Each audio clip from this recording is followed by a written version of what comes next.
Hello, today we are going to disassemble laptop which is Medion Erazer X7853, that's the one. We are going to disassemble this little beast just to show you how to clean it, how to disassemble it so you can do it yourself. It's really easy, only a few screws. Let's do it! Okay, I will be honest with you, I already disassembled it.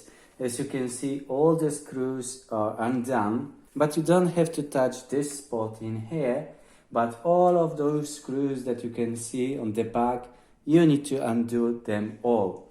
And once it's done, you can just try to put it up, so just grab any spot that is best for you, put it aside, and here we have it. So, as you can see, we've got M2 memory with 240, I believe, or something like that, 256.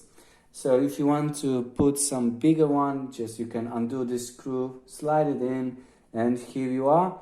The hard drive, if you want to replace it, 4 screws on the back, and then just take it off and slide it off, put a new SSD if you want. The battery is here, and there is no RAM. Where is RAM?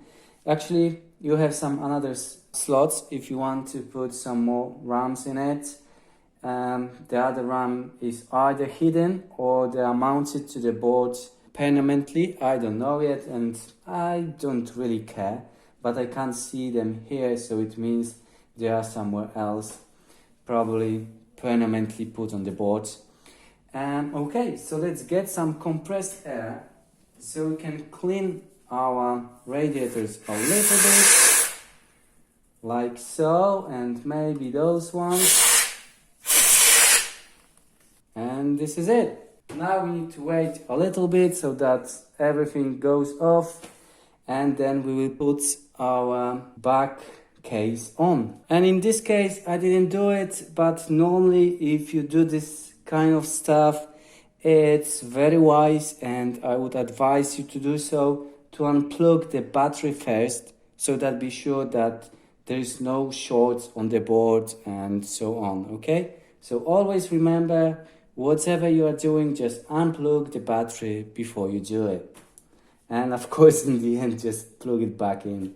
Okay, so we can put it back in. So just take your back case, just put it on. It's really easy to do so. Medion Erazer is really simple to be disassembled and put back again. So now all you need to do is just put all the screws back. And that would be it. So I hope you can do it yourself. You can clean it or you can upgrade your laptop if you need to. And take care.